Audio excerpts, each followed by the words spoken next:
Send in the red shirts.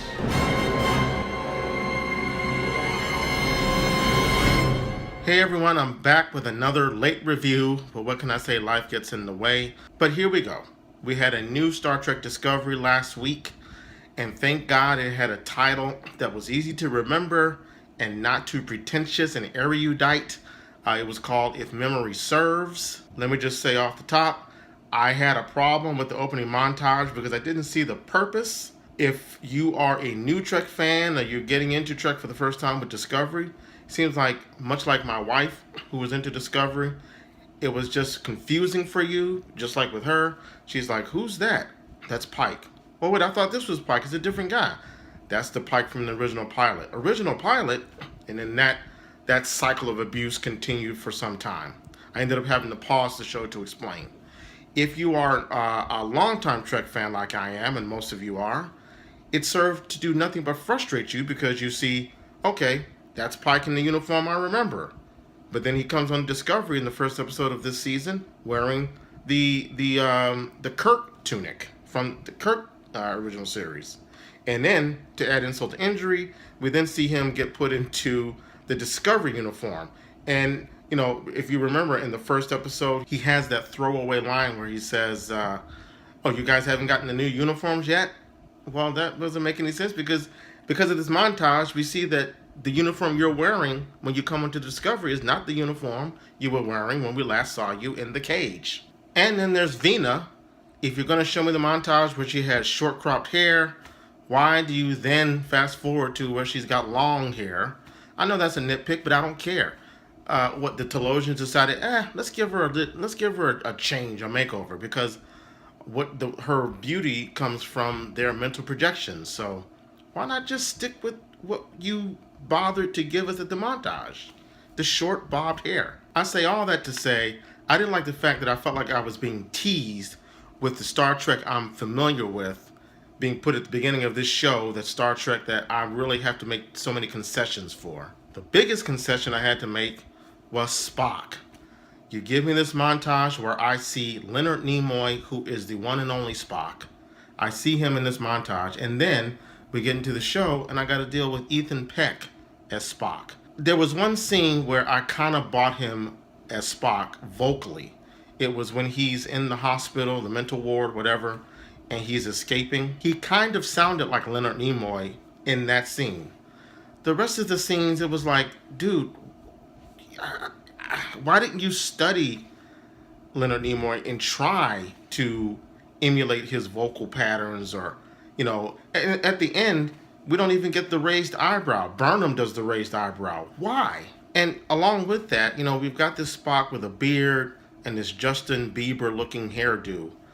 And as much as I hate it, I was like, okay, well, this is a younger Spock before the cage, before we see him look more like the traditional Spock, the traditional Vulcan that we know. But now I find out that this Bieber Spock comes after the cage.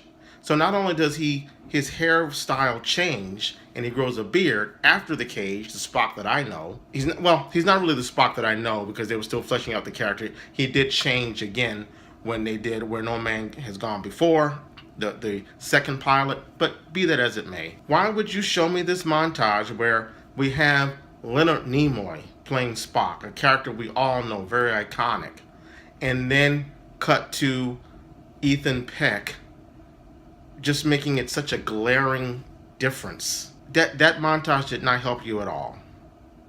And it didn't help me at all. I also wasn't too thrilled with little kid Spock. I didn't like the actor at all.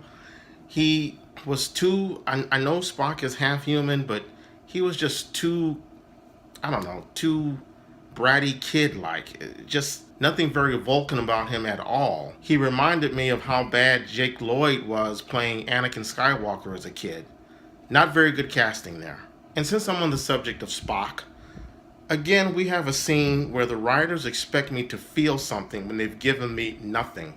The scene I'm talking about is where Spock and Burnham are on Talos 4 towards the end. She has just shown Spock her memories and why she left, and just this melodramatic reason why she leaves Spock, because she doesn't want the Vulcan separatists or whatever, the Vulcan people who believe in emotion or whatever, I forget. They didn't want any humans on the planet, so she had to leave. And again, Burnham gets all emotional. I'm sorry, Spock, and Spock's very cold-hearted and very petulant.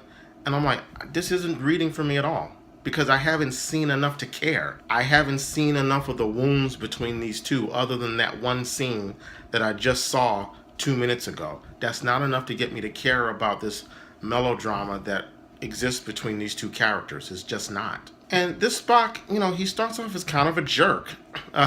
The first scene where he regains consciousness, he forces Burnham to pilot into what she believes is a black hole without saying anything. Why not just tell her, hey, it's an illusion, chill? He doesn't do that. He pushes her aside, slams his hands on the navigating controls, which is interesting. That's how you navigate a shuttlecraft. You just hit buttons. Okay. I guess they had to be dramatic with that because the millennials were looking at their cell phones again and they needed an event to get them to look up. I'm always going to use that, and I got that from the guys over at Midnight's Edge. Pretty much every few minutes they have to have something happen that makes sense or not, just to get people to pay attention. And here's a little nitpick about that scene. So if the black hole is a psychotropic or whatever psychogenic creation by the Telosians, how is it that the shuttle sensors in the computer don't realize that? The computer reacts as though it really is a black hole and starts to count down to collision or whatnot. But that doesn't make sense because it's not real. The sensors would have told them that. Now, maybe I need to go back and watch The Cage, the original pilot, and maybe there is some canon there that says that Telosians can also trick sensors.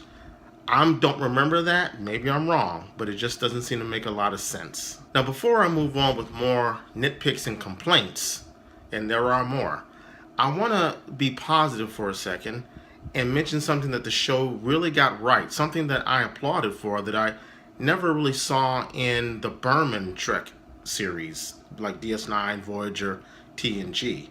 And even Enterprise. Yeah, even Enterprise. The theme that kind of steals the show here, or the theme that really resonated with me, was Culber's reaction to, being back on the ship.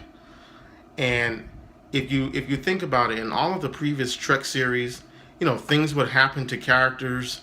They would mutate, they would be evolved, they would de-evolve, they would be transformed into all kinds of creatures.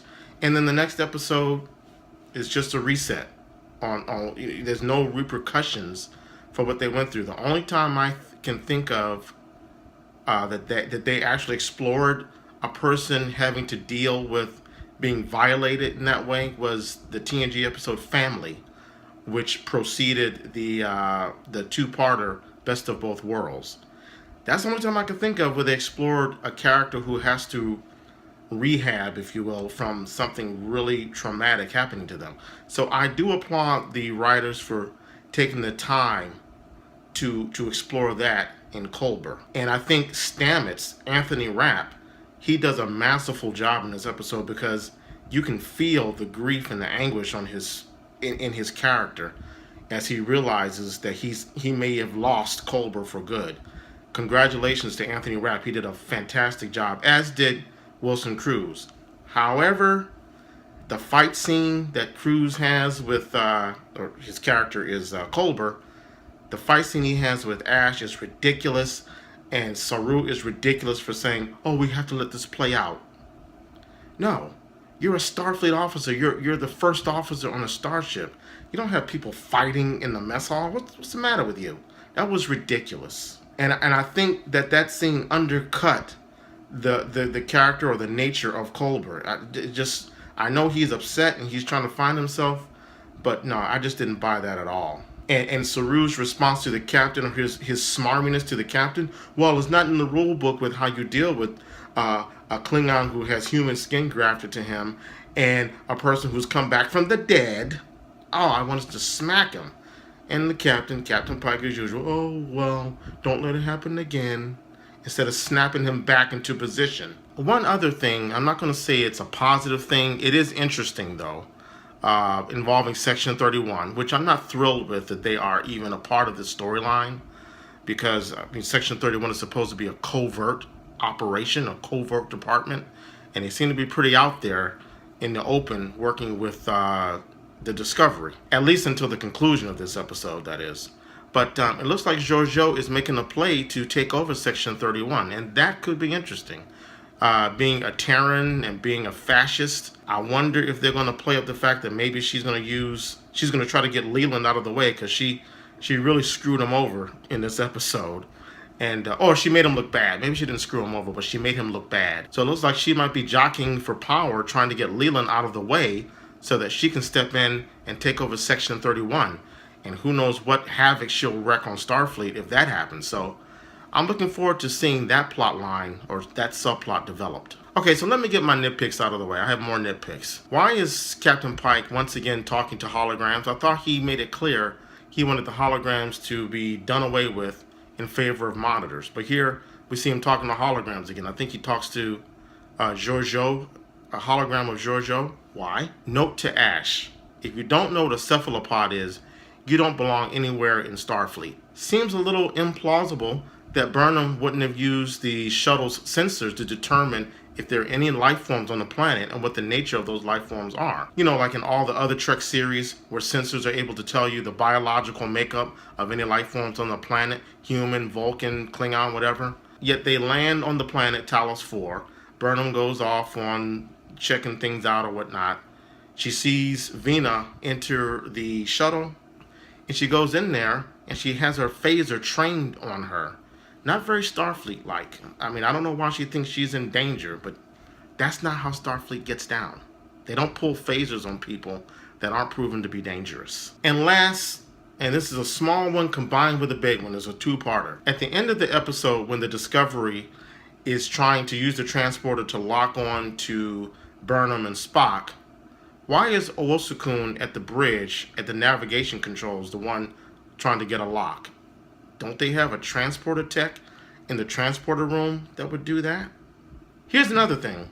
There's a whole thing where Leland and Pike are both trying to lock on to Burnham and Spock, which is interesting. I tend to think that, I don't think we've ever seen anything like that in Trek before, where they're dueling transporters. It seems like that would be damaging to anybody's physiognomy. I don't know, but be that as it may. The Section 31 ship, Leland's ship, manages to beam Spock and Burnham up to their ship. But then we find out that it's just a mental projection. So what did the transporters lock onto? Again, I don't remember the cage. It's been a long time since I've seen that. If you can tell me that in that episode that there was some sort of explanation as to the fact that the Talosians, their mind's powers are so vast that they can not only project mental projections, but they have actual substance, something that a transporter could lock onto, or something that a sensor array on a shuttle wouldn't be able to scan properly. It would trick the sensors on a shuttle or starship. Let me know. Having said all that, in conclusion, wasn't the worst episode, wasn't horrible. For me, I'm prejudiced. I don't think you should be recasting Spock. I had a problem with it when Zachary Quinto took over the role. I just wish that if they're going to do that, I wish they would have found someone with the dedication of Carl Urban, who nailed Bones in the movies. I wish that Ethan Peck were doing something along those lines with Leonard Nimoy's portrayal of Spock, trying to be a little closer to it, and for God's sake, get rid of that beard and that hair. Ridiculous. Stop pandering to a younger audience. So until I get used to this new Spock, it's going to taint this episode. And maybe once I get used to it, if I get used to it, I'll come back to this episode and say, oh, that was pretty good. But for now, I'll just say it wasn't a bad episode, and I'll have to get over it, okay? I'll have to get over this new Spock. But all right, there you go. Sorry it took so long to get this out. But like I said, I had to review Captain Marvel, the movie. I reviewed Fighting with My Family, the new The Rock film, wrestling film. So cut me some slack, okay? All right, but I will do my best to be here on time and in uniform this coming Thursday. All right, see you then.